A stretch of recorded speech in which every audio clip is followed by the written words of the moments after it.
आज हमारी तकरीर का टॉपिक है अल्लाह को क्या नापसंद है। तो सुनेंगे इंशाअल्लाह, और सिर्फ सुनना नहीं है, इंशाअल्लाह अमल भी करना है। जितनी चीजें बयान की जाएंगी कुरान की रोशनी में और हदीस की रोशनी में बयान की जाएंगी, और नंबर से मैं बयान करूंगा। और मकसद यह है कि इन चीजों से हम अपने आप को बचाएं, जिन चीजों का नाम लेकर के अल्लाह ने कहा कि ये चीज हमें पसंद नहीं है। आइए कुरान का दूसरा पारा खोलते हैं। अल्लाह फरमाता है वक़ातिलू फी सबीलिल्लाहि लज़ीना युक़ातिलूनकुम, ऐ ईमान वालो तुम उनसे जंग करो जो तुमसे जंग करते हैं, तुम उनसे लड़ाई करो जो तुमसे लड़ाई करते हैं। वला तातदू, और देखो लड़ाई के मैदान में हद से तजावुज न करना, अल्लाह की बनाई हुई हद को पार न करना। इन्नल्लाह ला युहिब्बुल मुअतदीन, अल्लाह ताला हद पार करने वालों को पसंद नहीं करता। दुनिया वालों ने एक उसूल बनाया है। क्या उसूल है? Everything is fair in love and वार, प्यार में और जंग में सब जायज है। देखो आज जंग में क्या हो रहा है। एक तरफ हमास ने हमला किया इसराइल पर और 200-400-500 लोगों को मारा। मीडिया की रिपोर्ट्स ने बताया बच्चे भी मरे, औरतें भी मरे। इस्लाम के अकॉर्डिंग गलत है बच्चों को मारना, औरतों को मारना। जो जंग के मैदान में नहीं आया, जो लड़ नहीं रहा है, उसको नहीं मार सकते। अगर हमास के हमले में बच्चे मरे हम कंडेम करते हैं, अगर हमास के हमले में बेकसूर मरे हम मजम्मत करते हैं, हम निंदा करते हैं उसकी। मगर बदले में क्या हुआ? 500 के बदले में 7000 लोग अब तक मारे जा चुके हैं मीडिया की रिपोर्ट के मुताबिक।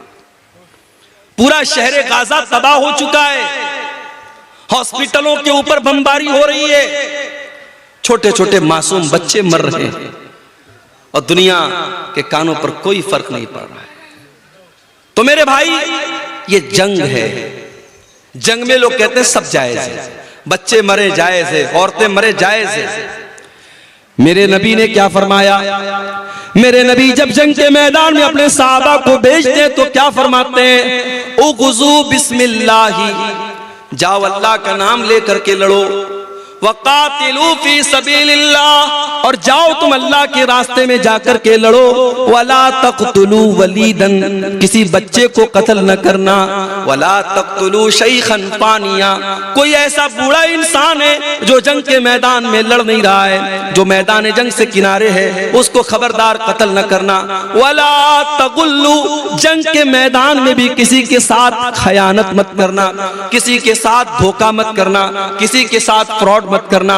वला तक़तऊ शजरतन, किसी पेड़ को न काटना, किसी इबादतगाह को मत गिराना, किसी के पूजा स्थल को मत गिराना। ये इस्लाम ने उसूल बताए। दुनिया का उसूल है जंग में सब जायज है, मेरे नबी का उसूल है नहीं, जंग के मैदान में भी सब जायज नहीं है। वही बात कुरान कह रहा है, ऐ ईमान वालों जब तुम अपने दुश्मनों से जंग करो, जब तुम अपने दुश्मनों से लड़ाई करो, वला तातदू, तो हद पार मत करो। अल्लाह ताला ने हर चीज की एक हद बनाई। इंसान जवान होता है, लड़का बालिग होता है, लड़की बालिग होती है। अल्लाह ने दोनों के अंदर जिनसी ख्वाहिश रखी है, सेक्सुअल डिजायर रखा है। मर्द को औरत की जरूरत है, औरत को मर्द की जरूरत है। अल्लाह ने इस ख्वाहिश को पूरा करने का जायज तरीका निकाह को बनाया। लड़का लड़की का निकाह कर दिया जाए, उनकी ख्वाहिश को सही तरीके से पूरा किया जाए। अब वही लड़का और वही लड़की अगर जिना का रास्ता अपनाए, अगर बदकारी का रास्ता अपनाए, अगर गलत लोगों से रिलेशनशिप कायम करे, मेरे प्यारे साथियों यही अल्लाह की हद से तजावुज करना है। और अल्लाह फरमाता है वला तातदू इन्नल्लाह ला युहिब्बुल मुअतदीन, अल्लाह की हद कभी पार मत करना, अल्लाह हद पार करने वालों को पसंद नहीं करता है। आपके इलाके में लड़कियों को हिस्सा देते हैं वरासत में? बोलो भाई, क्या लड़की बाप की वरासत में हिस्सा पाती है आपके इलाके में? नहीं पाती, मैं जानता हूं नहीं पाती है। क्यों? अरे हमने लड़की की शादी कर दी, जहेज लंबा चौड़ा जहेज दे दिया, अब क्या वरासत में हिस्सा भी दे? ये मेंटेलिटी हमारी। बाप का इंतकाल हुआ, मां का इंतकाल हुआ, मां ने कपड़ा छोड़ा, मां ने जेवरात छोड़े, बाप ने जमीन छोड़ी। बाप और मां के उस सारे तरके में, सारी प्रॉपर्टी में कुरान कहता है जिस तरीके से बेटे का हिस्सा है वैसे ही बेटी का हिस्सा है। और आज हम पक्के मुसलमान, कुरान और हदीस पर अमल करने वाले, हमारे समाज में बेटी का कोई हक नहीं है। बेटी मांग ले तो समाज कहता है कितनी बेगैरत लड़की है, बाप की जायदाद में से हिस्सा मांग रही है। अल्लाह ताला ने जब सूरह निसा के अंदर जमीन और जायदाद के मसले बयान किए, फरमाया तिल्का हुदूदुल्लाह, ये मैं जो हिस्सा तरका बयान कर रहा हूं मेरे बंदो, ये अल्लाह की बनाई हुई हदें हैं, इन हदों को कभी पार न करना। ये अल्लाह का बनाया हुआ कानून है, अल्लाह के कानून को तुम कभी न तोड़ना। मेरे प्यारे साथियों, आप कार चलाते हैं, रास्ते में ट्रैफिक पुलिस वाले खड़े हैं, ट्रैफिक का नियम है कार चलाने वाला सीट बेल्ट लगा करके चलेगा, बाइक चलाने वाला हेलमेट लगा करके चलेगा। अगर कहीं पर सिग्नल है तो रेड सिग्नल होने पर गाड़ी आगे बढ़ाएगा और ग्रीन सिग्नल होने पर वो गाड़ी आगे नहीं बढ़ाएगा। ये ट्रैफिक के बनाए हुए कानून है। हमने ट्रैफिक का सिग्नल तोड़ दिया, हमने हेलमेट नहीं लगाया, हमने कार चलाने के टाइम सीट बेल्ट नहीं लगाया, कैमरा लगा हुआ है, ऑटोमेटिक कैमरा लगाए, कैमरे में फोटो आ गया कि जनाब आपने सीट बेल्ट नहीं लगाया, आपने हेलमेट नहीं लगाया। आज ऑटोमेटिक सिस्टम हो चुका है, आपके मोबाइल के ऊपर मैसेज आ गया, आप हेलमेट के बगैर गाड़ी चला रहे थे, 500 रुपए की पेनाल्टी लग गई। सीट बेल्ट के बगैर आप कार चला रहे थे, 1000 की पेनाल्टी लग गई। आपने सिग्नल क्रॉस किया था, 500 रुपए की पेनाल्टी लग गई। आज दुनिया वालों ने ट्रैफिक के कानून को तोड़ने के लिए पेनाल्टियां बनाई है, जुर्माने बनाए हैं। मेरे प्यारे साथियों, अल्लाह ताला ने भी शरीयत में बहुत सारे कानून बनाए हैं, बहुत सारी लिमिट्स बनाई हैं। अगर हम उन कवानीन को तोड़ेंगे अल्लाह हमसे नाराज होगा। अल्लाह पेनाल्टी तो नहीं लगाएगा लेकिन अल्लाह ताला नाराज होगा, और जब वो नाराज होगा तो फिर हमारा अंजाम बहुत बुरा होने वाला है। इसीलिए अल्लाह फरमाता है वला तातदू इन्नहु ला युहिब्बुल मुअतदीन, हो लोगो तुम अल्लाह की हद को कभी पार न करना, अल्लाह हद पार करने वालों को पसंद नहीं करता। आप जानते हैं एक मजहब है हमारे मुल्क में, जैन मजहब। जैन मजहब के लोग कोई गोश्त नहीं खाते, वो 100% शाकाहारी होते हैं। और इतना ही नहीं, वो जब चलते हैं तो मास्क लगा के चलते हैं। क्यों? क्योंकि उनका कहना है जब हम हवा में सांस लेते हैं तो बहुत सारे कीड़े मकोड़े और बहुत सारे जरासीम और कीटाणु हमारे सांस लेने से मर जाते हैं, तो हम मास्क लगा लेते हैं ताकि उनकी हत्या न हो। बहुत सारे जैन मजहब के जो उनके गुरु होते हैं वो नंगे रहते हैं, क्योंकि उनके मजहब के जो रहनुमा है उनकी तालीम है कि कपड़ा भी मत पहनो, नंगे रहो। ये जैन मजहब की तालीम है। इस्लाम की तालीम क्या है? इस्लाम ये कहता है, अल्लाह कुरान में कहता है या अय्युहल्लज़ीना आमनू ला तुहर्रिमू तय्यिबाति मा अहल्लल्लाहु लकुम, ऐ ईमान वालों खबरदार, जिस चीज को अल्लाह ने हलाल किया है तुम्हें हराम करने का कोई अधिकार नहीं है। ठीक है, कोई शाकाहारी हो सकता है, कोई मुसलमान भी ऐसा हो सकता है उसको गोश्त पसंद नहीं है, वो सब्जी खाता है, वो दाल खाता है, बहुत अच्छी बात है, कोई मसला नहीं, कोई हर्ज की बात नहीं। लेकिन अगर वो गोश्त को हराम समझता है, वो ये समझता है कि गोश्त का खाना सही नहीं है, ये जीव हत्या है, ये जानवरों का कत्ल है, ये जानवरों का खून बहाना है, कान खोल करके सुन लो, अल्लाह फरमाता है या अय्युहल्लज़ीना आमनू ला तुहर्रिमू तय्यिबाति मा अहल्लल्लाहु लकुम, ऐ ईमान वालो, जो चीज अल्लाह ने तुम्हारे लिए हलाल की है, जो चीज अल्लाह ने जायज की है, तुम कौन होते हो हराम करने वाले, तुम कौन होते हो नाजायज करने वाले। वला तातदू, ऐ ईमान वालो, अल्लाह की हद को कभी क्रॉस न करो, इन्नहु ला युहिब्बुल मुअतदीन, अल्लाह ताला हद से तजावुज करने वालों को पसंद नहीं करता। पता ये चला अल्लाह ने अगर किसी चीज को हराम किया है हम हलाल नहीं कर सकते, और अल्लाह ने हलाल किया है हम हराम नहीं कर सकते। एक मर्तबा अल्लाह के नबी ने अपने ऊपर शहद को हराम कर लिया। अपनी एक बीवी के कहने पर जब उस बीवी ने अल्लाह के नबी से कहा कि अल्लाह के नबी, आपके मुंह से मगाफिर की महक आती है। मगाफिर एक बदबूदार फूल होता था। अल्लाह के प्यारे नबी हजरत ज़ैनब के यहाँ से शहद खा के आया करते थे, और दूसरी बीवियों को पसंद नहीं था, शहद खाने की वजह से देर हो जाया करती थी। तो उन्होंने कहा, अल्लाह के नबी, आपके मुंह से मगाफिर की महक आती है। अल्लाह के नबी ने अपनी बीवी को राजी करने के लिए ये कसम खा ली कि मैं आज के बाद शहद नहीं खाऊंगा। जब शहद खाने से मेरे मुंह से महक आती है, जब शहद खाने से मेरे मुंह से बदबू आती है, मैं आज के बाद शहद नहीं खाऊंगा। एक नॉर्मल सी बात थी, नबी ने अपने ऊपर शहद को हराम कर दिया। लेकिन अल्लाह के लिए नॉर्मल बात नहीं थी।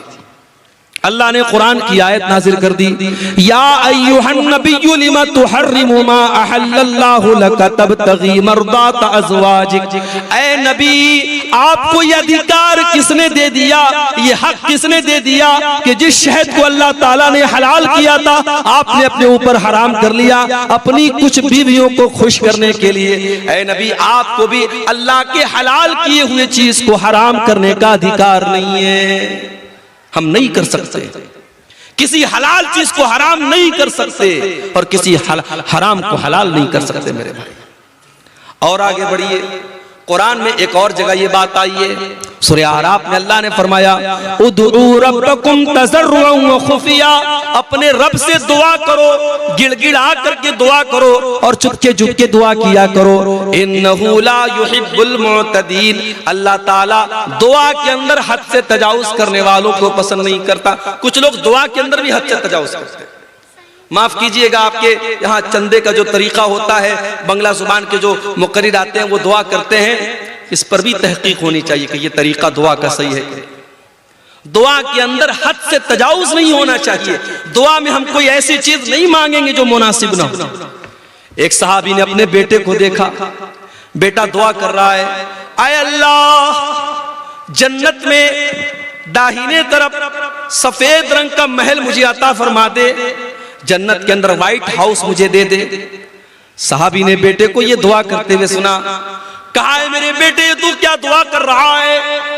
कहा, बाजान मैं दुआ कर रहा हूं कि अल्लाह तू मुझे जन्नत के दाहिने साइड में एक सफेद रंग का महल अता फरमा। कहा, बेटा ये दुआ करना सही नहीं है। बेटा, मैंने अल्लाह के नबी को ये फरमाते हुए सुना था कि कयामत के पहले एक ऐसा दौर आएगा, लोग दुआ के अंदर हद से तजावुज करेंगे और लोग वजू करने में हद से तजावुज करेंगे। ऐ मेरे बच्चे, जब तुझे दुआ करना हो तो सिंपल ये दुआ कर, आय अल्लाह मैं जन्नत का सवाल करता हूँ, मैं जहन्नम से तेरी पनाह मांगता हूँ। उसमें इतनी डिटेल मत बयान करो। अपनी दुआ में ये मत कहो कि अल्लाह जन्नत के दाहिने साइड में मुझको ये महल अता फरमा। ये दुआ के अंदर हद से तजावुज करना है। बात लोग दुआ करते कहते हैं, अल्लाह अपने नबी के सदके मेरी ये दुआ कबूल कर ले। ये सदका क्या है भाई? नबी के सदके कैसे दुआ होती है? गलत है, ये दुआ में हद से तजावुज है। आप दुआ में अगर वसीला लगाना चाहते हैं, अपने किसी नेक अमल का वसीला लगाइए। आय अल्लाह, मैंने जाड़े में कंबल बांटे थे गरीबों को। आय अल्लाह, रात का सन्नाटा था, कोई गरीब लेटा हुआ था, मैंने जाके कंबल उसको उड़ा दिया था। आय अल्लाह, कोई देखने वाला नहीं था, कोई कैमरा वाला नहीं था, कोई रिकॉर्डिंग करने वाला नहीं था।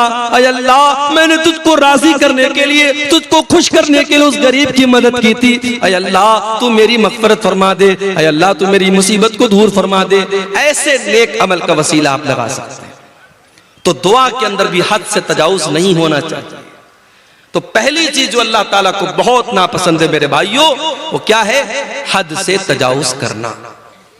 और आगे बढ़िए, अल्लाह को दूसरी चीज जो बहुत ज्यादा नापसंद है, कुरान का दूसरा पारा खोलो, अल्लाह फरमाता है, व इज़ा तवल्ला फिल अर्ज़ि सआ। मुनाफिकों के बारे में अल्लाह ने फरमाया कि मुनाफिक आदमी जब जमीन में चलता है तो वो क्या करता है?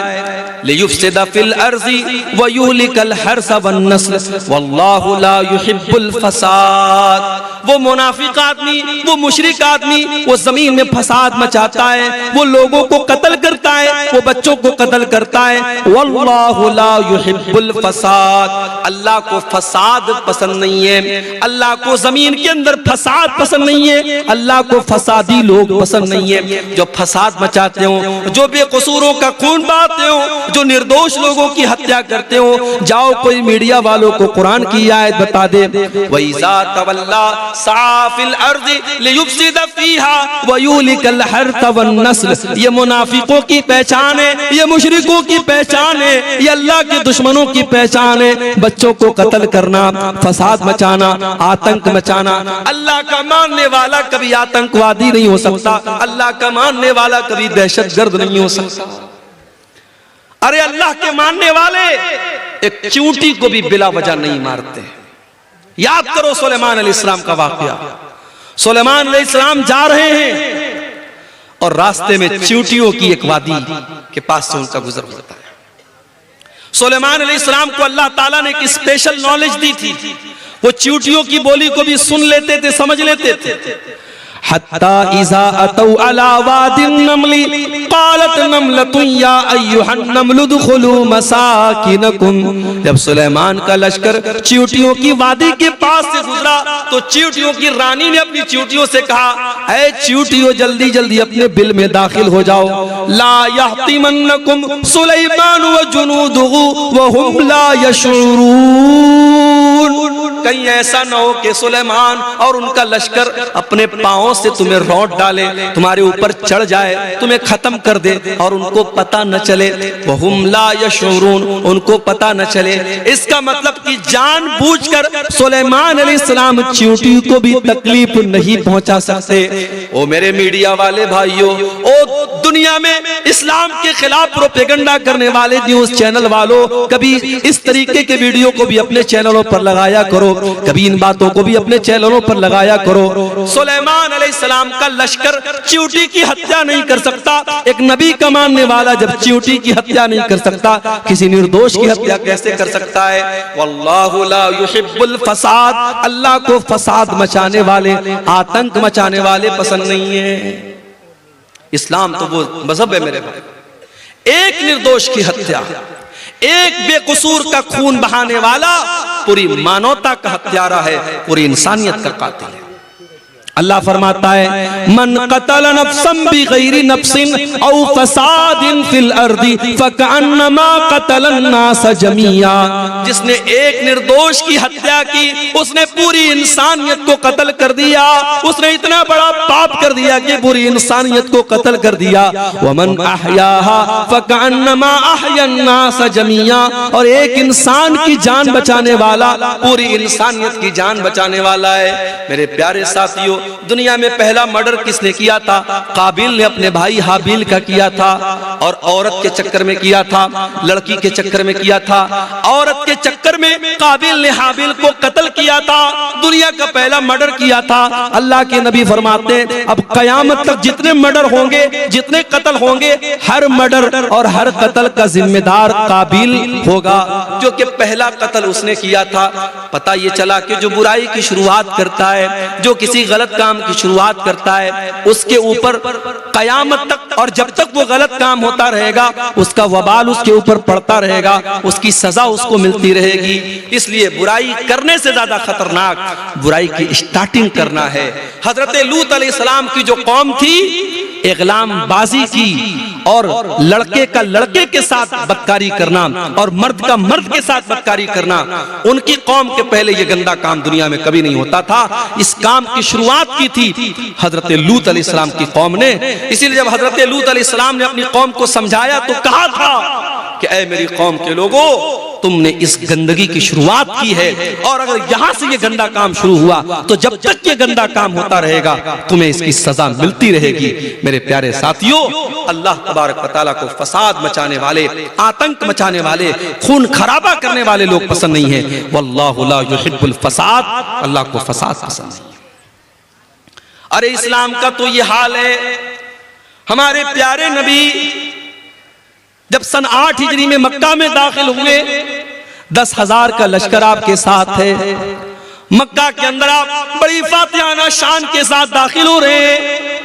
ये वही मक्का है जहां से आपको निकाला गया है। ये वही मक्का है जहां अल्लाह की बारगाह में सजदा करना आपके लिए हराम कर दिया गया, जहां नमाज की हालत में आपका गला दबाने की कोशिश की गई, जहां नमाज की हालत में आपकी गर्दन में चादर डाली गई, जहां नमाज की हालत में आपकी गर्दन के ऊपर गंदगी डाली गई।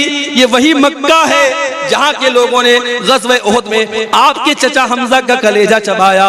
ये वही मक्का है जहां के लोगों ने ग़ज़वे उहद में आपको मारा था, आपके दांत तोड़े थे, आपके चेहरे से खून बहा था। ये सारे वाक़यात आपने अपनी आंखों से देखे हैं। लेकिन मेरे प्यारे साथियों, आप देखिए सन 8 हिजरी में जब अल्लाह के नबी मक्का में दाखिल होते हैं, आप पहले खाने काबा को सारे बुतों से पाक करते हैं, और खाने काबा को बुतों से पाक करने के बाद जब आप खाने काबा के दरवाजे पर खड़े होते हैं तो आप क्या कहते हैं? ऐ मक्का वालों, ऐ कुरैश के लोगों, ये बताओ तुम अपने मोहम्मद से तुम्हें क्या उम्मीद है? मैं तुम्हारे साथ क्या सलूक करूंगा?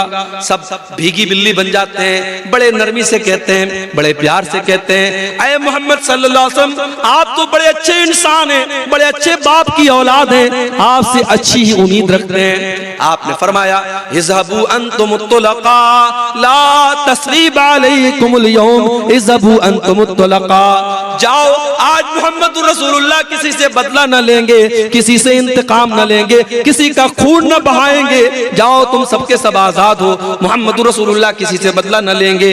जालिम से लिया जुल्म का बदला न किसी वक्त, मारा भी तो अखलाक की तलवार से मारा। मेरे प्यारे साथियों, ये मेरे नबी का किरदार है। इसलिए नबी का मानने वाला, इस्लाम का कलमा पढ़ने वाला कभी फसादी नहीं हो सकता, कभी आतंकवादी नहीं हो सकता। जो आतंकवादी है, जो दहशतगर्द है, वो कान खोल करके सुन ले, उसका इस्लाम से कोई ताल्लुक नहीं है। वल्लाहु ला युहिब्बुल फसाद, अल्लाह को फसाद बचाने वाले लोग पसंद नहीं है।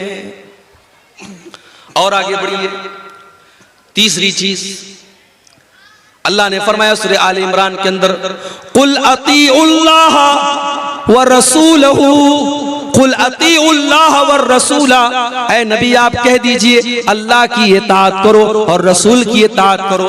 फ़इन तवल्लौ फ़इन्नल्लाह ला युहिब्बुल काफिरीन, और ऐ नबी अगर ये लोग अल्लाह की इताअत ना करें और रसूल की इताअत ना करें तो इनको बता दो कि अल्लाह ताला काफिरों को पसंद नहीं करता, काफिरों को पसंद नहीं करता। अल्लाह को कुफ्र पसंद नहीं है। कुफ्र का मतलब इनकार, जो अल्लाह को न माने, जो रसूल को न माने, जो अल्लाह की किताबों को न माने, जो अल्लाह के नबियों को न माने, जो अल्लाह के फरिश्तों को न माने, जो तकदीर को न माने, जो कयामत के दिन को न माने, जितनी चीजों पर ईमान लाना है उनमें से किसी चीज को न मानने वाला, उसके अंदर डाउट करने वाला, उनके अंदर शक करने वाला, वो काफिर हो जाता है। और काफिर को अल्लाह ताला पसंद नहीं करता। अल्लाह को मोमिनों से मोहब्बत है, अल्लाह को ईमान वालों से मोहब्बत है, अल्लाह काफिरों को पसंद नहीं करता। अल्लाह को कुफ्र से इतनी नफरत है, अगर कोई इंसान कुफ्र की हालत में मर जाए, अल्लाह फरमाता है वलल्लज़ीना यमूतूना वहुम कुफ्फार, जो कुफ्र की हालत में मर जाए और मरने के टाइम वो तौबा कर ले, उसकी तौबा का अल्लाह क्या कोई मतलब नहीं है। जो कुफ्र की हालत में मर गया वो हमेशा जहन्नम में रहेगा। अल्लाह का शुक्र अदा कीजिए मेरे भाई, हम और आप ईमान वाले हैं, हम और आप मुसलमान हैं। अगर हम और आप मुसलमान न होते, ईमान वाले न होते, शायद हम भी किसी पत्थर के बुत के आगे आज सजदा कर रहे होते, शराब पी करके नाच रहे होते। ये अलग बात है, बिहार में नीतीश कुमार साहब ने शराब बंदी कर रखी है, लेकिन अंदर से टेबल के नीचे से बड़ी शराब पी जा रही है बिहार के अंदर। अभी झारखंड से मैं आ रहा था, आज शाम को भागलपुर से वहां मैंने जुमा पढ़ाया लालमटिया में, वहां से मैं स्कॉर्पियो से आ रहा था। जैसे ही बिहार में दाखिल हुई गाड़ी, पुलिस वाले लेडीज और जेंट्स गाड़ी को आके चेक करने लगे। मेरे साथ बच्चे थे, फैमिली थी, उन्होंने टार्च से देखा वेखा, चेक किया, चले गए। मैंने ड्राइवर साहब से पूछा ये इतनी गाड़ी चेक क्यों हो रही थी? बोले शराब का मामला होता ना, शराब बंदी, इसलिए वो शराब चेक कर रहे थे। पाबंदी है बिहार के अंदर, मगर हम सब जानते हैं कि शराब पी जा रही है। और अफसोस की बात यह है कि बड़ी तादाद में मुसलमान शराब पीता है। कितने मुसलमान हैं जो बगैर शराब पिए अपने घर में दाखिल नहीं होते। नीतीश कुमार के डर से कितने लोगों ने शराब पीना बंद कर दिया। मेरे प्यारे साथियों, अल्लाह के डर से मुसलमान शराब पीना बंद न कर पाया। कितने अफसोस की बात है, सरकार का डंडा पड़ा तो शराब बंद हो गई, लेकिन अल्लाह ताला के अजाब का डर हमें शराब न छुड़ा सका। 1400 साल पहले के हालात देखो, जब अल्लाह ताला ने कुरान की आयत नाजिल की कि ऐ ईमान वालो, इन्नमल खम्रु वल मैसिरु वल अंसाबु वल अज़लामु रिजसुम मिन अमल शैतान। ऐ ईमान वालो, ये शराब का पीना, ये जुआ का खेलना, ये पासे के तीर के जरिए किस्मत का हाल मालूम करना, ये गैरुल्लाह के आस्ताने पर जानवरों को ज़बह करना, ये सब गंदे काम है, शैतान के काम है। फजतनिबू, इनसे बचो। जब कुरान की आयत नाजिल होती है, जब सूरह मायदा की आयत नाजिल होती है, सहाबे किराम जो एक जमाने से शराब पीते चले आए थे, जब अल्लाह ने कुरान में यह आयत नाजिल कर दी कि शराब गंदी चीज है, शैतान का काम है, शराब से बचो तब तभी तुम कामयाब हो सकते हो। साहबा ने अपनी अपनी शराब को निकाल के गलियों में फेंक दिया, शराब के बर्तनों को तोड़ दिया। यहाँ तक कि कुछ साहबा शराब का बिजनेस करते थे, शराब का कारोबार करते थे, उनके पास लाखों की शराब थी, हजारों की शराब थी, उन्होंने सारी शराब को बर्बाद कर दिया। कहा जब शराब हराम है तो शराब का बिजनेस भी हराम है, शराब का कारोबार भी हराम है। उन्होंने सारी शराब को पानी की तरह बहा दिया। मेरे प्यारे साथियों, ईमान इसका नाम है, अल्लाह के रसूल की इत्तिबा इसका नाम है। कोई एडवर्टीजमेंट नहीं किया गया, कोई प्रचार नहीं किया गया, कोई रेडियो पर ऐलान न हुआ, कोई माइक में लाउड स्पीकर में ऐलान न हुआ, बस नबी ने एक ऐलान करवा दिया। कुरान की आयत नाजिल हुई और अल्लाह के नबी ने कुरान की आयत पढ़ के सुना दी कि अल्लाह कह रहा है कि शराब गंदी चीज है, इससे बचो। इससे बढ़ के गंदी चीज क्या होगी मेरे भाई? आज शराब पी करके आदमी घर में आता है, जुबान से गंदी गंदी गालियां निकालता है, शराब पी के घर में आता है, अपनी बहन और बेटी को भी गंदी गंदी बातें कहता है, शराब पी करके घर में आता है, अपने बच्चों के सामने नाजेबा बातें करता है, शराब पी करके अपनी बीवी की कमाई खाता है, शराब पी करके अपनी सारी कमाई को लुटा देता है। इसीलिए हजरत उस्मान गनी कहा करते थे, इन्नल खम्रा उम्मुल खबाइस, ये शराब तो तमाम बुराइयों की जड़ है। जो शराब पी लेता है वो ज़िना भी कर सकता है, जो शराब पी लेता है वो कत्ल भी कर सकता है, जो शराब पी लेगा वो दुनिया का कोई भी गंदा काम कर लेगा। तो आप देखें, अल्लाह ताला को काफिर पसंद नहीं। आज काफिर से ज्यादा मुसलमान शराब पी रहा है। हम बिहार गवर्नमेंट की बात क्या करें, 1400 साल पहले हमारे नबी ने शराब बंदी कर दी थी, मगर आज मुसलमानों का एक बड़ा तबका शराब पी रहा है। मेरे प्यारे साथियों, अगर आप में से कोई भाई इस गंदगी में मुब्तला है, अगर शराब के नशे में मुब्तला है, अल्लाह के वास्ते तौबा कर लो। नहीं पता मौत कब आ जाए, क्या पता शराब के नशे में इंसान धुत है और उसी हालत में दिल की धड़कन बंद हो जाए, हार्ट अटैक हो जाए और उसी हालत में इंसान का इंतकाल हो जाए। अल्लाह के नबी फरमाते हैं, इन्नल अब्द युबासु अला मा माता अलैहि, बंदे का इंतकाल जिस हाल में होगा, बंदा जिस हाल में मरेगा, उसी हाल में कयामत के दिन उठाया जाएगा। ऐ शराब पीने वाले, अगर तेरा इंतकाल उसी हालत में हो गया, कल कयामत के दिन अल्लाह की बारगाह में तू शराब के नशे में उठेगा, तू अल्लाह को क्या मुंह दिखाएगा, तू अल्लाह को क्या जवाब देगा? इस गंदी चीज से तू जल्दी से तौबा कर ले, अपने परिवार को, अपने आप को इससे तू नजात दे दे। मेरा रब कुरान में कहता है, वला तुल्कू बिअयदीकुम इलत तहलुका, अपने आप को हलाकत में न डालो। जो शराब आपको हलाकत में डाल रही है, जो बर्बाद कर रही है, उस शराब से अपने दामन को बचा लो मेरे भाई। तो अल्लाह को काफिर पसंद नहीं है, अल्लाह को काफिर पसंद नहीं। अगर कुफ्र की हालत में आदमी मर गया, अंजाम क्या होगा? अल्लाह ने फरमाया, इन्नल्लज़ीना कफरू व मातू व हुम कुफ्फारुन फलन युक़बल मिन अहदिहिम मिलउल अर्ज़ि ज़हबा। जो लोग कुफ्र की हालत में मर जाएंगे, ईमान की दौलत उनको नसीब नहीं होगी। कान खोल करके सुन लो, अल्लाह फरमा रहा है, कल कयामत के दिन अल्लाह की बारगाह में अगर जमीन भर के सोना भी वो लेके आ जाएंगे और अल्लाह से कहेंगे, अल्लाह तू जमीन भर के सोना ले ले और हमको जहन्नम के अजाब से बचा बचा ले। अल्लाह फरमाता है फलन युक़बल मिन अहदिहिम, जमीन भर के सोना लेकर के भी उनको जहन्नम की आग से नजात न मिलेगी, जहन्नम की आग से अल्लाह उनको नहीं बचाएगा। इसलिए मेरे भाइयों, ईमान की कद्र करो और ईमान पर कायम रहो। अल्लाह को काफिर पसंद नहीं है, अल्लाह को कुफ्र पसंद नहीं है। और आगे बढ़ो, अल्लाह को एक और चीज बहुत ज्यादा नापसंद है। क्या है वो चीज? वला तुजादिल अनिल लज़ीना यख्तानून अनफुसहुम, ऐ नबी, ऐ मेरे प्यारे नबी, आप उन लोगों का डिफेंस मत कीजिए, उन लोगों का बचाव मत कीजिए, उन लोगों की तरफ से आप बहस मत कीजिए जो अपने आप के साथ खयानत करते हैं। इन्नल्लाह ला युहिब्बु मन काना खव्वानन असीमा, अल्लाह ताला ऐसे लोगों से मोहब्बत नहीं करता है जो खयानत करने वाले हों। खयानत अल्लाह को पसंद नहीं है। खयानत किसको बोलते हैं भाई? अमानत का उल्टा है खयानत। अमानत यह है कि आपको जो जिम्मेदारी दी जाए आप उस जिम्मेदारी को सही तरीके से अदा करें।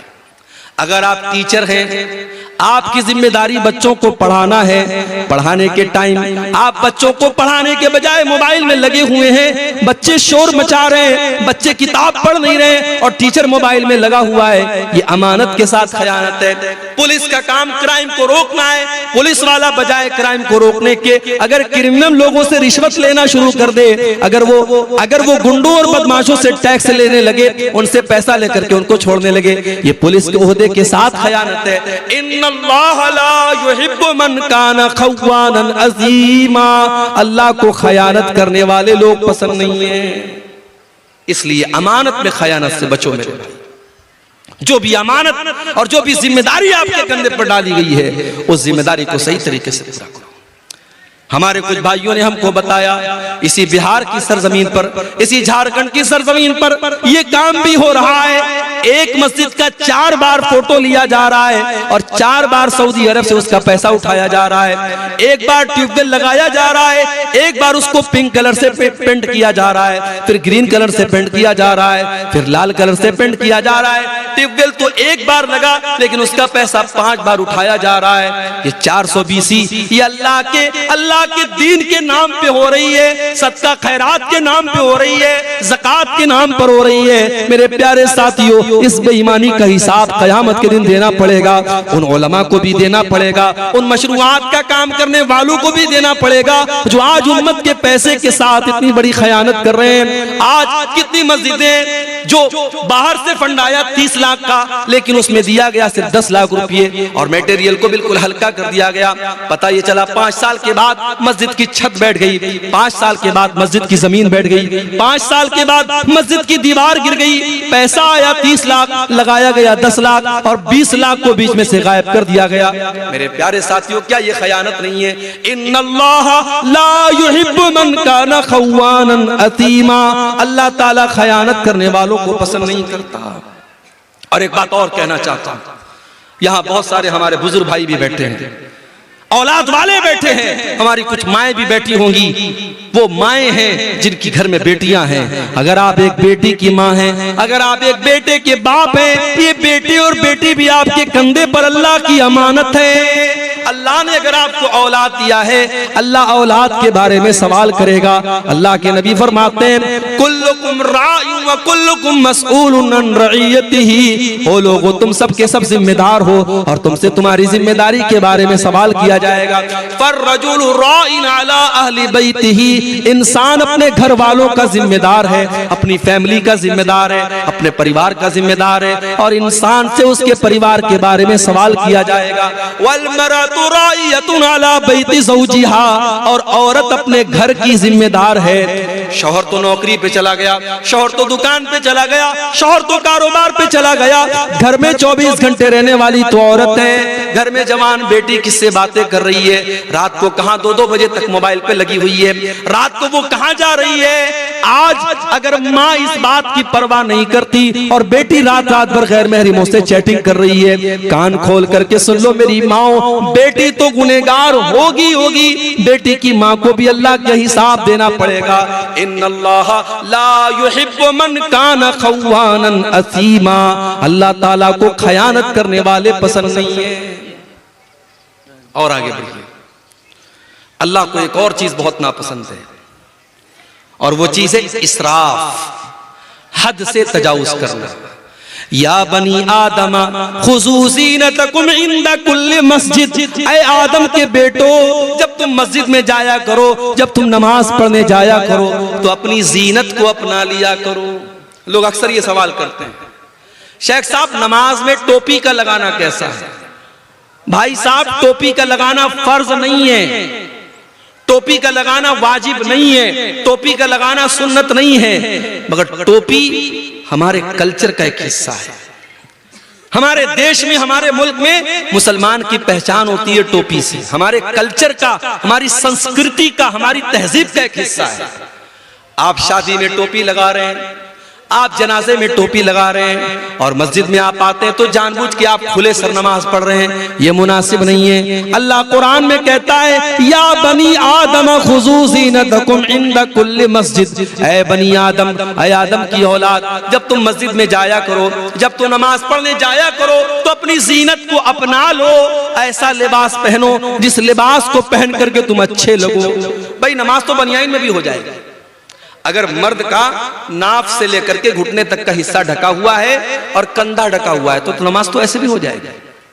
मगर आप बनियाइन पहन के और एक छोटा सा गमछा बांध करके मस्जिद में आएंगे, मुनासिब नहीं है। आप उस ड्रेस में आए जो आपकी बेहतरीन ड्रेस है, जिस ड्रेस में आप अच्छे लोगों के पास उठते हैं, बैठते हैं। अल्लाह कह रहा है ऐ आदम की औलाद, जब तुम मस्जिद में आओ तो अपनी जीनत को अपना लो। वकुलू वशरबू, और खूब खाओ खूब पियो, वला तुसरिफू, लेकिन खाने और पीने में हद से तजावुज न करो, इसराफ न करो, फजूल खर्ची न करो। इन्नहु ला युहिब्बुल मुसरिफीन, अल्लाह ताला फजूल खर्ची करने वालों को पसंद नहीं करता। एक मर्तबा मेरा प्रोग्राम था कलकत्ता में, मटिया बुर्ज एक इलाका है, वहां बड़ा अच्छा इलाका है, मुसलमानों की बड़ी आबादी है, और माशाअल्लाह सब पैसे वाले लोग हैं, सब बिजनेसमैन लोग। मैं गया, मेरा प्रोग्राम था, तो वहां एक मुसलमान सेठ जी थे। मुझे लोगों ने बताया कि उनकी बेटी की शादी हुई, तो उन्होंने 5 करोड़ रुपए का जेवर अपनी बेटी को बना के दिया। 5 करोड़ रुपए का जेवर उन्होंने अपनी बेटी को दिया, ये दिखाने के लिए साहब मैं बहुत पैसे वाला आदमी। भाई दौलत है तुम्हारे पास, इसका मतलब ये नहीं है कि तुम उसको जहां चाहे और जैसे चाहो उड़ा दो। इस उम्मत में आज कितनी गरीब बहनें हैं जो अपने बच्चों का खर्च चलाने के लिए दूसरों के घर में जाके सफाई का काम करती हैं, बर्तन मांजती हैं, तब उनका परिवार चलता है। इस उम्मत में आज भी कितने बच्चे हैं जो एक टाइम का खाना खाते हैं, दूसरे टाइम का खाना उन्हें नसीब नहीं होता। इस उम्मत में आज भी कितने लोग हैं जिनके सर पर छत नहीं है, जिनके पास अपना मकान नहीं है, जो सड़कों और चौराहों पर रात में खुले आसमान के नीचे रात गुजारते हैं। जिस उम्मत का ये हाल हो, जिस कौम का ये हाल हो, उस कौम के लोग, उस कौम के अमीर उमरा 5-5 करोड़ रुपए के जेवरात अपनी बेटियों को शादी में दे रहे हैं, पूरे जेवरात से अपनी बेटी को लाद दे रहे हैं। क्या ये फजूल खर्ची नहीं है मेरे भाई? अल्लाह के नबी फरमाते हैं कयामत के दिन इंसान ला तज़ूलु क़दमा इब्ने आदम मिन इंदि रब्बिही यौमल क़ियामा, कयामत के दिन इंसान 5 सवालों का जवाब दिए बगैर अपनी जगह से टस से मस नहीं हो सकता। 5 सवालों का जवाब सबको देना है, मुझे भी देना है, आपको भी देना है, आलिम को भी देना है, जाहिल को भी देना है, आम आदमी को भी देना है, और VIP को भी देना है। 5 सवालों का जवाब सबको देना है। पहला सवाल अन उम्रिही फीमा अफना, तूने अपनी जिंदगी को कहां गुजारा। दूसरा सवाल वअन शबाबिही फीमा अबला, तूने अपनी जवानी को कहां गुजारा। तीसरा सवाल वअन मालिही मिन ऐन इक्तसबहु, तूने माल कहां से कमाया। चौथा सवाल वफीमा अनफक़हु, तूने माल कहां पर खर्च किया। माल कहां पर खर्च किया इसका भी हिसाब देना पड़ेगा। अपनी महबूबाओं के लिए रिचार्ज करवाने वाले हमारे मनचले नौजवान वो 100-200 रुपए का जो रिचार्ज कराते हैं अपनी कानों की लज्जत के लिए और बदकारी के लिए, वो भी तैयार रहे। माल कहां पे खर्च हो रहा है हिसाब देना पड़ेगा। और माल कैसे कमा रहे हो, ड्रीम 11 के जरिए कमा रहे हो, सट्टेबाजी के जरिए कमा रहे हो। अभी हमारे व्हाट्सएप पर एक मैसेज आया कि क्रिकेट के मैच में सट्टा लगाना हो तो हमसे कांटेक्ट कीजिए, हमारे ग्रुप को ज्वाइन कर लीजिए, हम 100% बिल्कुल सही भविष्यवाणी करते हैं। मैंने खोला वो ग्रुप, देखा, मैंने सोचा कि देखिए ये क्या भविष्यवाणी करता है। आज पाकिस्तान का और साउथ अफ्रीका का मैच था, उसने कहा ये मैच पाकिस्तान जीतेगा। अब कितने लोगों ने उसके कहने पर सट्टा लगा दिया होगा, लाखों का, करोड़ों का, और शाम रात होते होते जब रिजल्ट आया पता लगा पाकिस्तान हार गई और साउथ अफ्रीका जीत गई। ये सट्टेबाजी आज हमारा नौजवान बड़ी तादाद में व्हाट्सएप के जरिए, टेलीग्राम के जरिए, फेसबुक के जरिए बाकायदा सट्टा हो रहा है और लाखों करोड़ों का सट्टा हो रहा है और जुआ हो रहा है और हमारा मुसलमान उसमें हिस्सा ले रहा है। और मेरे प्यारे साथियों, वो ये सोच रहा है कि हम रातों रात अमीर बन जाएगा।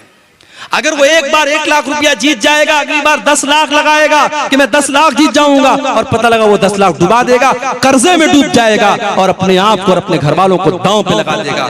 मेरे प्यारे साथियों, माल कहां से कमा रहे हो इसका भी हिसाब देना पड़ेगा और माल कहां खर्च कर रहे हो इसका भी हिसाब देना पड़ेगा।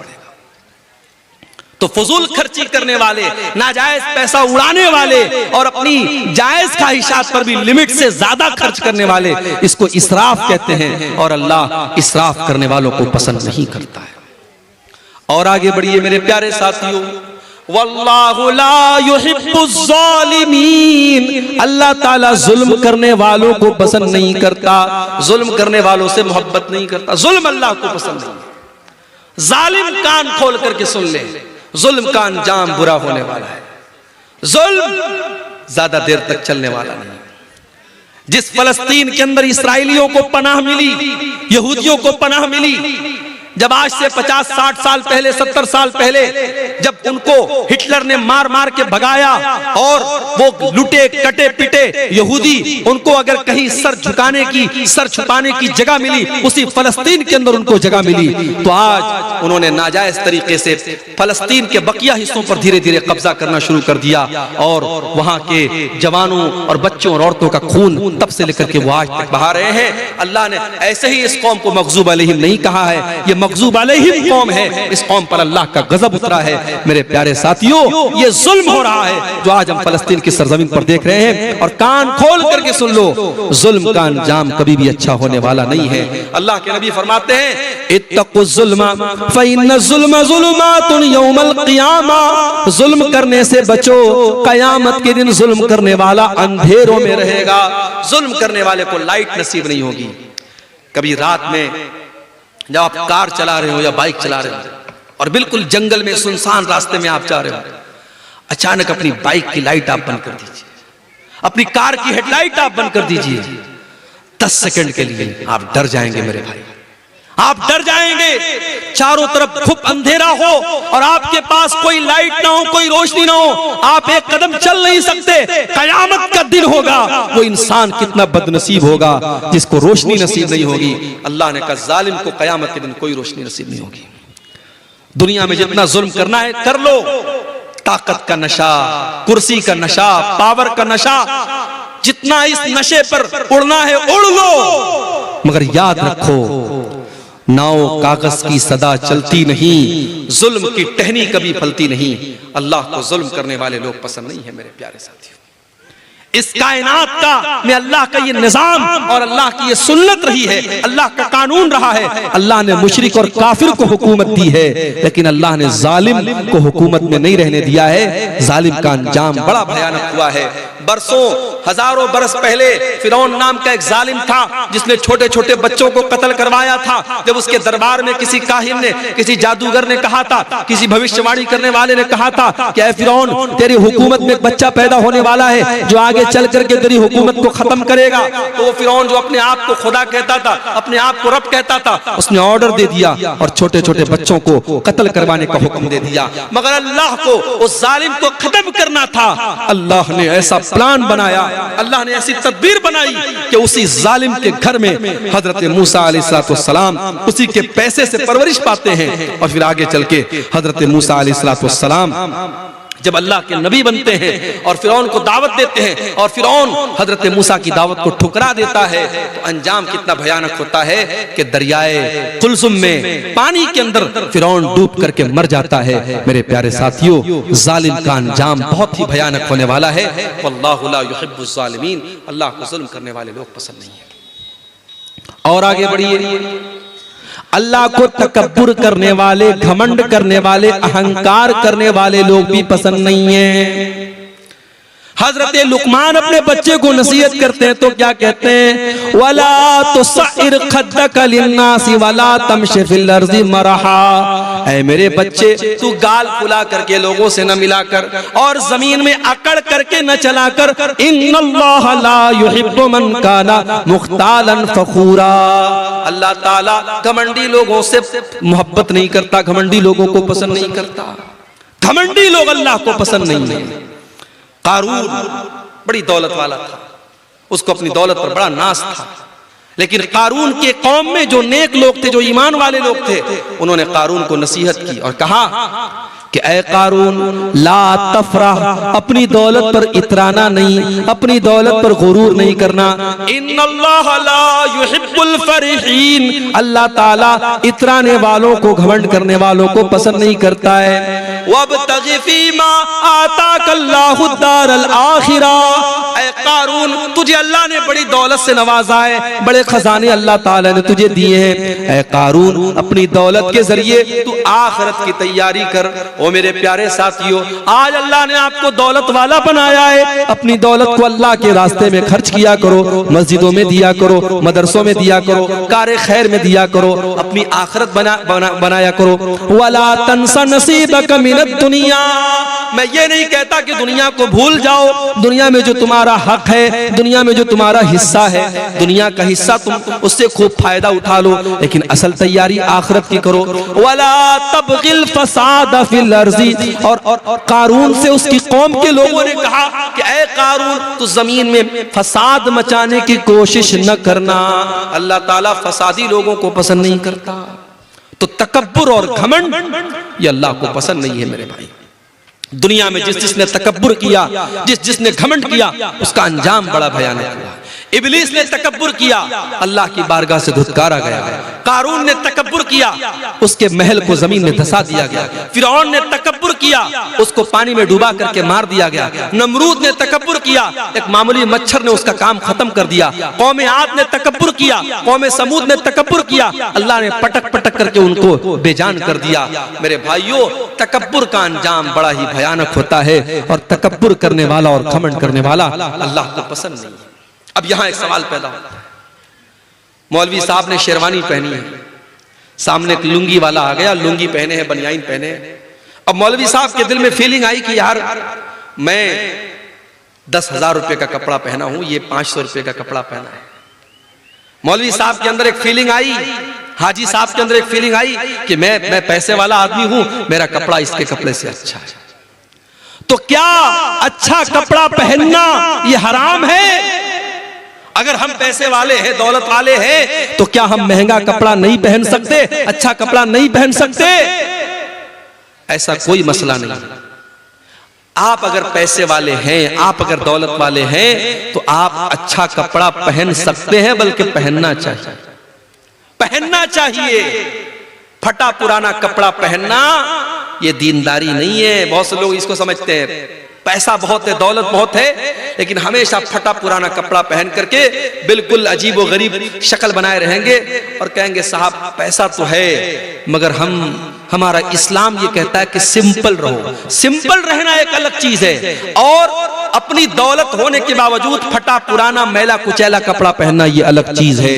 अल्लाह के नबी के एक सहाबी आए, अल्लाह के नबी ने देखा कि बड़ी उनके कपड़े बड़े मैले कुचैले हैं। आपने कहा दौलत है तुम्हारे पास, पैसा है तुम्हारे पास?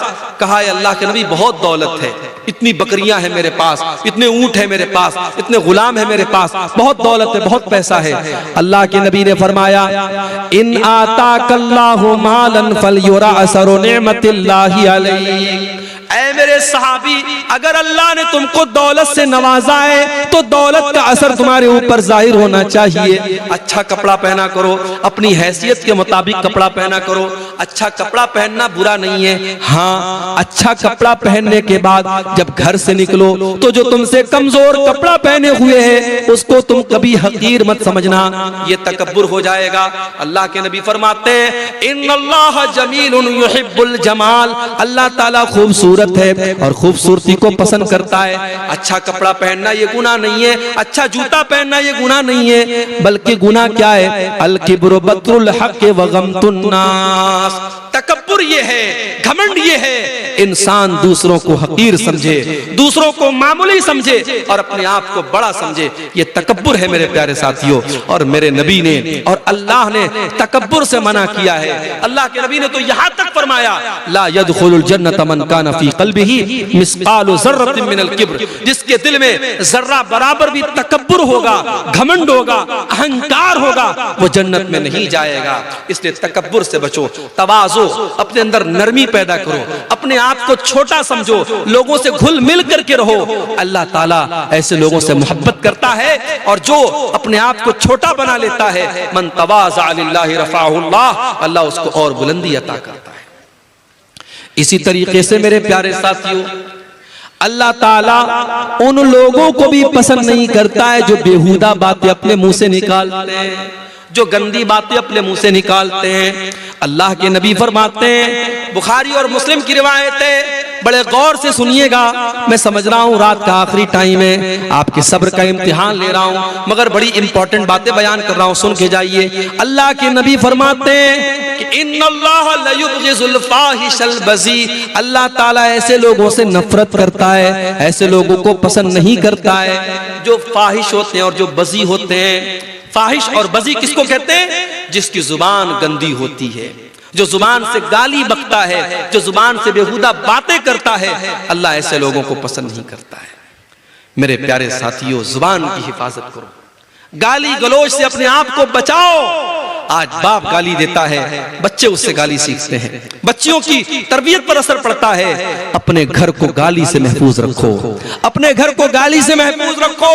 और बच्चों के हाथ में जो मोबाइल देते हो ना, मोबाइल पर भी चेक करो, बच्चा ऐसी रील तो नहीं देख रहा है, बच्चा गाली सीख रहा है, बच्चा बेहुदा बातें सीख रहा है। बच्चों की तरबियत पर भी बड़ी तवज्जो देने की जरूरत है। आज माँ बाप ने बड़ा सिंपल तरीका समझा है, बच्चे के हाथ में मोबाइल दे दिया, बच्चा जो चाहे सो देख रहा है। नहीं मेरे भाई, बच्चा जो देखता है उससे सीखता है। 3 साल का बच्चा भी अगर वीडियो देख रहा है तो सीख रहा है। आप देखिए आपका बच्चा क्या देख रहा है, अगर आपने नहीं देखा अंजाम बड़ा भयानक होगा। अरबी का एक शायर कहता है, लैसल यतीम मन इंतहा अबवाहु मिन हम्मिल हयाति व खल्लफाहु ज़लीला, यतीम वो नहीं है जिसके माँ बाप उसे दुनिया में छोड़ के चले जाएं। इन्नल यतीमा हुवल्लज़ी तल्का लहू उम्मन तखल्लत अव अबम मशगूला, अरे यतीम तो वो है, यतीम तो वो है, अनाथ तो वो है, माँ तो उसके पास मौजूद है मगर माँ के पास अपने बच्चे की देखभाल के लिए टाइम नहीं है। बाप तो उसके घर में मौजूद है मगर बाप के पास अपने बच्चों के लिए फुर्सत नहीं है। मैं तो खुद एक मदरसे में टीचर हूँ, कभी कभी ऐसे भी पेरेंट्स आते हैं, ऐसे भी माँ बाप आते हैं, बच्चा कौन सी क्लास में पढ़ता है बाप को ये भी नहीं पता, बच्चा कौन सी क्लास में पढ़ता है माँ को ये भी नहीं पता। इतने बेखबर मत बनो मेरे भाई, इतना पैसा कमाने के पीछे अंधे मत बनो कि आपको ये महसूस ही ना हो कि आपका बच्चा कहाँ जा रहा है। तो अल्लाह तबारक व तआला को ऐसे लोग भी पसंद नहीं है जो बेहुदा बातें और गंदी बातें मुंह से निकालते हैं। एक और हदीस सुन लीजिए, उसके बाद हम सवालात को देखेंगे। अल्लाह के प्यारे नबी फरमाते हैं, अबग़ज़ुन्नास इंदल्लाहि सलासा, 3 लोग अल्लाह ताला को बहुत ज्यादा नापसंद हैं, 3 लोगों से अल्लाह ताला नफरत करता है। नंबर 1, मुल्हिदुन फिल हरम, जो हरम के अंदर, अल्लाह के घर के अंदर, खाने काबा के अंदर या मदीना मुनव्वरा के अंदर अल्लाह की नाफरमानी करे। शराब पीना बहुत गलत काम है, लेकिन कोई मक्का मदीना में जाके शराब पिए। चोरी करना बहुत गलत काम है, लेकिन कोई मक्का मदीना में जाके हरम के अंदर जाके चोरी करे तो ये और बड़ा गुनाह है। इसलिए जो उम्रा करने जाएं, मैं समझाता हुई हूं अपने भाइयों, उम्रा करने आप गए भीड़ लगी हुई है तवाफ के दौरान।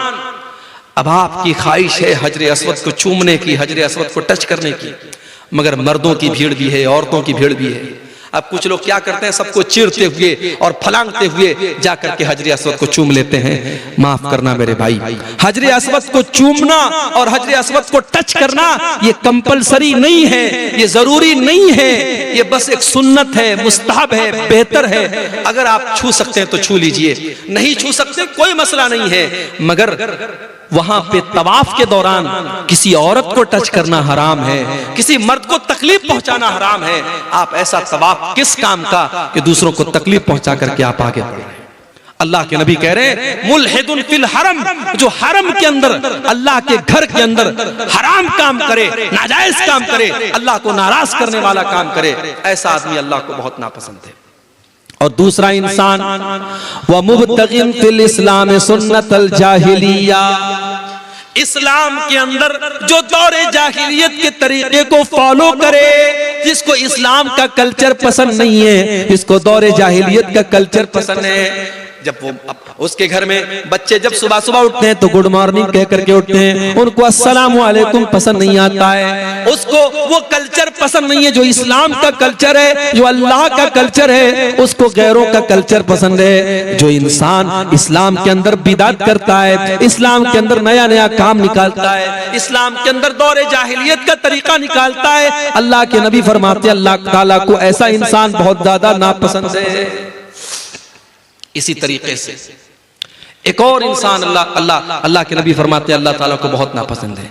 वह मुत्तलिबु दमम्रिइन मुस्लिमिन, किसी मुसलमान का खून बहाने वाला, बेकसूर इंसान का खून बहाने वाला और उसके खून का मुतालबा करने वाला, नाजायज तरीके से किसी मुसलमान का खून बहाने वाला, वो भी अल्लाह ताला को बहुत ज्यादा नापसंद है। तो ये चंद चीजें हैं मेरे प्यारे साथियों जो अल्लाह तबारक व तआला को बहुत ज्यादा नापसंद है, और कुरान में जिनका नाम ले लेकर के अल्लाह ने कहा कि हाँ ये चीजें हमें नापसंद है और हमें और आपको इससे बचना चाहिए। अब ये कुछ सवालात आए, हम इनको देखते हैं। ये एक सवाल आया है कि क्या नमाज की हालत में दाहिने पैर की जुम्बिश से नमाज खराब हो जाती है? देखिए, कोई मामूली जुम्बिश आप करते हैं, मान लीजिए कभी ऐसा हो रहा है कि हम नमाज पढ़ रहे हैं, अब कहीं खुजली हो रही है, हाथ से आपने खुजला दिया, या किसी पाँव में किसी कीड़े ने काट दिया, पाँव को पाँव से आपने खुजला लिया, उससे कोई हर्ज की बात नहीं। नमाज की हालत में कोई ऐसा काम आप मत कीजिए कि ऐसा लगे कि आप नमाज के बाहर हैं, नमाज के अंदर आप है ही नहीं है। बिल्कुल आप जैसे आपने हाथ बांधा हुआ है, अब हाथ वाथ सब छोड़ छाड़ के आप सर खुजाने लगे, पेट खुजाने लगे, तो ये मुनासिब नहीं है, उससे आपकी नमाज खतरे में पड़ जाएगी। मामूली कोई जुम्बिश हो गई तो उससे कोई हर्ज की बात नहीं है। क्या पैर के नापाकी को धोए बिना वजू शुरू कर सकते हैं? अगर पैर के अंदर नापाकी लगी है तो पहले आप पैर को धोएंगे, आप पहले पैर को धोएंगे। इसी तरीके से जब गुस्ले जनाबत आप करेंगे, जो नापाकी को दूर करने वाला गुस्ल आप करते हैं, उसमें भी शरीयत का मसला यही है कि पहले आप अपनी शर्मगाह पर लगी हुई गंदगी को साफ करेंगे, उसके बाद अपने हाथों को अच्छे से धुलेंगे, फिर आप वजू करेंगे। तो अगर किसी के पैर में गंदगी लगी है तो पहले पैर की गंदगी को धुलेगा, उसके बाद वजू करेगा। और एक सवाल तीसरा आया है कि क्या एक इंसान अपनी बीवी के पिस्तान से फैज़याब हो सकता है? इसके बारे में उलमा की मुख्तलिफ राय है। ज्यादा मुनासिब जो राय है वो यही है कि इंसान को इस चीज से परहेज करना चाहिए और बचना चाहिए, ये मुनासिब नहीं है क्योंकि बच्चे का हक है। वल्लाहु आलम बिस्सवाब। दादा से पहले अगर बाप मर गया तो उसकी औलाद को मिरास से महरूम क्यों करता है? देखिए, शरीयत का एक मसला है कि अगर दादा की जिंदगी में बाप मर गया तो बाप अगर मर गया तो पोता डायरेक्ट अपने दादा की वरासत में हिस्सेदार नहीं होगा। क्यों? क्योंकि अगर दादा की औलाद जिंदा है तो दादा की औलाद की मौजूदगी में औलाद की औलाद वारिस नहीं होती है। यह मसला याद रखिए। दादा की जिंदगी में अगर औलाद जिंदा है तो जो औलाद की औलाद है वो वारिस नहीं होगी। लेकिन मैं एक सवाल करता हूं आपसे, मान लीजिए किसी के 5 लड़के हैं, अब एक लड़का बाप की जिंदगी में मर गया, तो अब जाहिर है उसके बच्चे कहां जाएंगे? उसके बच्चों का क्या कसूर है? अगर उनका बाप मर गया, उसकी पहले कोई किसी बहाने से उसकी मौत आ गई।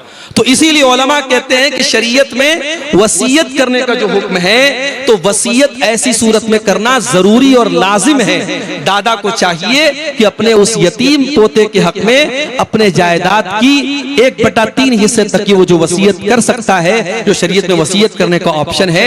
अब यहाँ पे वसीयत करना ऑप्शनल नहीं है कि चाहे तो करे चाहे तो ना करे, बल्कि दादा के लिए लाजिम है, जरूरी है कि वो अपने पोते को वो वरासत में वसीयत करे। बाकी अगर डायरेक्ट आप पूछेंगे तो वरासत में हिस्सेदार वो यतीम पोता नहीं होता है। अब यहाँ पे चचा लोगों से भी मैं एक बात कहना चाहूंगा कि जब शरीयत आम यतीम के साथ भलाई करने का हुक्म देती है, तो भाई वो तुम्हारे भाई का बच्चा है, तुम्हारा अपना भतीजा है। तुम्हारी इंसानियत कैसे मर जाती है कि तुम अपने उस यतीम भतीजे को उसके बाप दादा की जायदाद से बिल्कुल महरूम कर देते हो।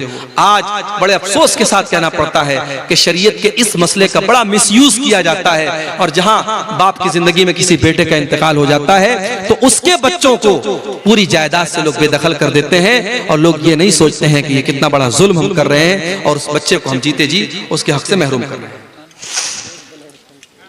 एक सवाल ये आया है कि मेरा बच्चा 10 साल का हो गया है और अब मैं अकीका देना चाहता हूं, क्या मैं दे सकता हूं? बिल्कुल दे सकते हैं। अकीका का सबसे बेहतरीन टाइम 7वें दिन है। अगर 7वें दिन आप किसी वजह से नहीं कर पाए तो उसके बाद आप कभी भी कर सकते हैं, जब भी आपके पास ताकत तो आप कर दें। कोशिश ये कीजिए कि एज सुन एज पॉसिबल, जितनी जल्दी मुमकिन हो कर लीजिए। अगर किसी वजह से नहीं कर पाए, बच्चा 10 साल का हो गया, 20 साल का हो गया, कभी भी आप उसका अकीका कर सकते हैं। लेकिन एक बात अकीका में याद रखिए, बड़े जानवर का अकीका साबित नहीं है। क्योंकि आपके यहाँ बड़े जानवर की कुर्बानी होती है और बड़ा जानवर आप शौक से खाते हैं, तो मैं साफ वाज़ेह तौर पे कह दूं कि अकीका में छोटा जानवर, बकरा बकरी भेड़ा भेड़ी, यही आप कर सकते हैं। बड़े जानवर का अकीका ये साबित नहीं है, इससे हमें और आपको बचना चाहिए। ठीक है, ये एक सवाल आया है, क्या सलातुत तस्बीह की नमाज पढ़ना अल्लाह के नबी से साबित है? इस सवाल का जवाब मैं कई बार दे चुका हूं कि सलातुत तस्बीह की नमाज के बारे में जो हदीस है, उस हदीस के बारे में उलमा के दरमियान आपस में इख्तिलाफ है। कुछ उलमा का कहना है कि सलातुत तस्बीह की जो हदीस है वो सही है, और कुछ उलमा का कहना है कि वो हदीस सही नहीं है। अब जब उलमा ही के दरमियान और मुहद्दिसीन ही के दरमियान इख्तिलाफ है, तो हम ये देखेंगे कि ज्यादा मजबूत बात किसकी है। तो ज्यादा मजबूत बात हमें उन उलमा की लग रही है जो ये कहते हैं कि सलातुत तस्बीह की नमाज नहीं पढ़ना चाहिए। उसके बारे में जो हदीस है वो सही नहीं है। क्यों? क्योंकि सनद के एतबार से भी हदीस सही नहीं है, और सलातुत तस्बीह की नमाज का जो तरीका है वो तरीका बिल्कुल हट के है, वो आम नमाजों से बिल्कुल अलग है, और उस पर जो सवाब बयान किया गया है वो सवाब भी बिल्कुल अलग है। इसलिए सलातुत तस्बीह की नमाज नहीं पढ़नी चाहिए। अगर किसी का दिल मुतमईन होता है उन उलमा की तहकीक पर जिन्होंने उसको जायज कहा है, तो पढ़ भी सकता है। हमें दलील के एतबार से जो ज्यादा मजबूत बात समझ में आती है वो ये है कि नहीं पढ़ना चाहिए। जो नमाजें ऑलरेडी साबित हैं, जैसे चाश्त की नमाज है, जैसे तहज्जुद की नमाज है, जैसे आम नफिल नमाजें हैं, उनको आप पढ़िए, वो इंशाअल्लाह हमारे लिए काफी है। क्या नमाज जनाजा के बाद इज्तिमाई दुआ करना अल्लाह के नबी सल्लल्लाहु अलैहि वसल्लम से साबित है? जी नहीं, जनाजे की नमाज के बाद कोई दुआ साबित नहीं है। हाँ, मैयत को जनाजे को कब्र में उतारने के बाद, दफन करने के बाद अल्लाह के नबी का हुक्म है कि दुआ करो, दुआ करो, क्योंकि उससे सवाल और जवाब शुरू हो चुका है। दुआ करो कि अल्लाह उसको साबित कदम रखे, उसको सवाल और जवाब में अल्लाह ताला मजबूत रखे। तो वहां पे हम दुआ करेंगे, उसमें भी इज्तिमाई शक्ल नहीं होगी। इज्तिमाई शक्ल का मतलब यह है कि इमाम साहब दुआ करें और बाकी सब लोग आमीन करें, वो मुनासिब नहीं है। हाँ, सब लोग हाथ उठा के अपने अपने तौर पे दुआ करें कि ऐ अल्लाह, ये जो इंसान मरा है और जिसको अभी हमने कब्र में दफनाया है, ऐ अल्लाह तो इसकी मगफरत फरमा दे, इसकी कब्र की मंजिल को आसान कर दे। इस तरीके से आप दुआ करना चाहे तो कर सकते हैं।